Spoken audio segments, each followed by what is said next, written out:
طالبان کے دوبارہ اقتدار میں آ جانے کے بعد پوری دنیا میں ایک کھلبلی مچی ہے. پوری دنیا طالبان اور افغانستان کو لے کر کے باتیں کر رہی ہے، قیاس آرائیاں جاری ہے. تو ہم اور آپ بھی کچھ باتیں کر لیتے ہیں. افغانستان کی مختصر تاریخ اور طالبان کب کیسے وجود میں آیا اور مسلمانوں کا کیا نظریہ ہونا چاہیے، اس حوالے سے اہم معلومات ہم آپ کی خدمت میں پیش کرتے ہیں. فیض کا دریا بہے اور علم کی موجیں اٹھیں، حکمتیں جاری ہوں یہاں سے آبشاروں کی طرح. اگر ہم افغانستان میں اسلام کی بات کریں تو 642 عیسوی یعنی آج سے ٹھیک 1390 سال پہلے یہاں پر اسلام آ چکا تھا. یہ ہشام بن عبد الملک اور حضرت عمر بن عبد العزیز کا زمانہ تھا کہ اس زمانے میں مسلمانوں نے افغانستان کو اپنے قبضے میں لیا اور افغانستان کو فتح کر لیا، اور پھر اس کے بعد مسلمانوں کے الگ الگ بادشاہ اس پر حکومت کرتے رہے. فور ایگزامپل 988 عیسوی میں محمود غزنوی نے خراسانی عربوں سے اس ملک کو چھین لیا. 1146 عیسوی میں غوریوں نے غزنیوں سے اس حکومت کو چھین لیا، غزنیوں سے اقتدار چھین لیا. پھر ایک وقت ایسا آیا کہ یہ ملک مسلمانوں کے ہاتھوں سے نکل کر چنگیز خانی منگولوں کے ہاتھ میں چلا گیا، اور پھر چنگیز خانی منگولوں نے بہت ہی تباہی مچائی. اور اللہ کی قدرت یہ کہ پھر بعد میں منگول خود ہی مسلمان ہو گئے اور خود ہی اسلام اور مسلمانوں کے محافظ بن گئے.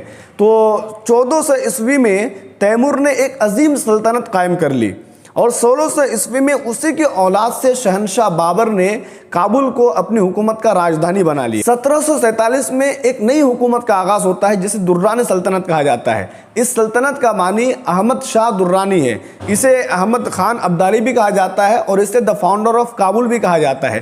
یہ حکومت 1823 تک قائم رہی. پھر اس کے بعد انگریزوں کا زمانہ آ گیا. جیسا کہ آپ جانتے ہیں کہ انگریز the great game and the divide and rule کی پالیسی کو اپناتے ہوئے انہوں نے بہت کوشش کی کہ افغانستان کو بھی اپنے قبضے میں لے لے، لیکن افغانستان کی ایک خاصیت یہ رہی کہ انگریز پورے افغانستان پر قابض نہیں ہو پائے. بہت سارے صوبے اور اسٹیٹس اس وقت بھی خود مختار رہے اور انگریزوں کے اثر سے بالکل آزاد رہے. پھر امان اللہ خان نامی ایک حکمران نے 19 اگست 1919 کو اس ملک کو یعنی ملک افغانستان کو انگریز کے چنگلوں سے آزاد کرا لیا. لہٰذا 19 اگست 1919 کو افغانستان میں یوم آزادی کے طور پر منایا جاتا ہے، جیسے 15 اگست کو ہندوستان میں یوم آزادی کے طور پر منایا جاتا ہے. جس طرح 15 اگست 1947 کے بعد ہندوستان میں خانہ جنگی شروع ہو گئی اور لوگ آپس میں لڑنے مرنے لگے، یہی حال یہی کنڈیشن افغانستان میں بھی رہا. یعنی 19 اگست 1919 کے بعد افغانستان میں خانہ جنگی شروع ہو گئی. اسی خانہ جنگی کا فائدہ اٹھانے کی کوشش میں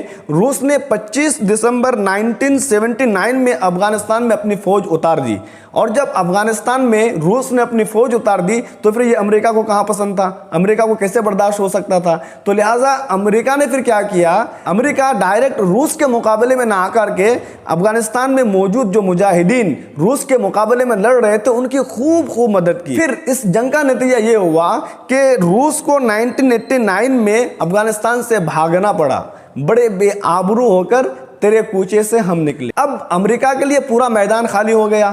پھر امریکہ نے موقع دیکھتے ہی پورے ملک میں ڈیوائڈ اینڈ رول کی پالیسی پر عمل کرتے ہوئے پورے ملک میں افراتفری کا ماحول پیدا کر دیا. لوگ آپس میں خون خرابہ کرنے لگے، پورے ملک کی حالت ابتر ہو گئی. یہ صورتحال دیکھ کر افغانستان میں موجود کچھ لوگوں نے ایک تحریک چلائی جس کا منشا یہ تھا کہ افغانستان سے غیر ملکی طاقتوں کو نکالنا ہے. یہ وہی تحریک اور وہی آرگنائزیشن ہے جسے آج طالبان کے نام سے یاد کیا جاتا ہے.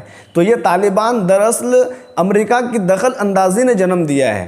طالبان نے مسلسل کوشش کی اور امریکی طاقت کے خلاف لڑتے رہے. پھر 1996 میں طالبان کے لیڈر ملا محمد عمر نے افغانستان پر قبضہ کر لیا، اور قبضہ کرنے کے بعد افغانستان کو خالص ایک اسلامی ریاست قرار دے دیا، ایک اسلامی امارت گھوشت کر دیا. افغانستان کو خالص ایک اسلامی ریاست دیکھتا ہوا، خالص ایک اسلامی امارت دیکھتا ہوا امریکہ کب خاموش رہ سکتا تھا؟ اب نہیں پتا کیوں اسی دوران 11 سپٹمبر 2001 کو امریکہ کے ورلڈ ٹریڈ سینٹر پر حملہ ہو گیا، اور اس حملے کا جو الزام ہے وہ اسامہ بن لادن اور القاعدہ کے سر گیا.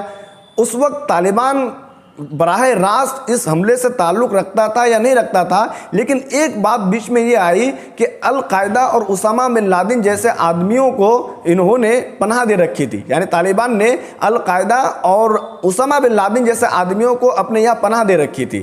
پھر اس کے بعد امریکہ نے پاکستان سے مل کر کے افغانستان پر حملہ کیا اور افغانستان کو 2001 میں ہی اپنے قبضے میں لے لیا۔ پھر طالبان کی بنائی ہوئی خالص اسلامی عمارت کو امریکہ نے اسلامی جمہوریہ افغانستان میں تبدیل کر دیا۔ اس سے پہلے افغانستان اور پاکستان کے درمیان ٹھنی رہتی تھی، جنگ رہتی تھی، دشمنی رہتی تھی، بیچ میں کچھ سالوں کے لیے یہ امن و امان قائم ہو گیا تھا۔ قریب 50 سال افغانستان اور پاکستان کے درمیان امن و شانتی رہی، دوستی رہی، لیکن جیسے ہی پاکستان نے افغانستان کے خلاف امریکیوں کی مدد کی تو پھر ان دونوں کے درمیان دشمنی پیدا ہو گئی۔ تو طالبان نے ہار نہیں مانی بلکہ مسلسل امریکی طاقتوں کے خلاف لڑتے رہے اور مکمل 20 سال تک امریکی، اس کے اتحادی افواج اور طالبان کے درمیان جنگ برقرار رہی، جنگ جاری رہی۔ بالآخر روس کی طرح خود کو سپر پاور کہنے والا ملک امریکہ کو بھی پیچھے ہونا پڑا۔ پھر یہاں تک کہ 15 اگست کو طالبان نے پھر سے افغانستان پر قبضہ کر لیا اور وہاں پر اپنی حکومت قائم کر لی۔ اور افغانستان کا جو کرنٹ سچویشن ہے وہ سب کے سامنے ہے، اسے بیان کرنے کی ضرورت نہیں ہے۔ یہ تھی افغانستان کی مختصر تاریخ اور طالبان کی وجود کی کہانی۔ اب طالبان کا فیوچر کیا ہو سکتا ہے اور طالبان کے حوالے سے مسلمانوں کا موقف کیا ہونا چاہیے، اسے ہم انشاءاللہ تبارک و تعالیٰ اگلی ویڈیو میں دیکھتے ہیں۔ تب تک کے لیے خدا حافظ۔ فیض کا دریا بہے اور علم کی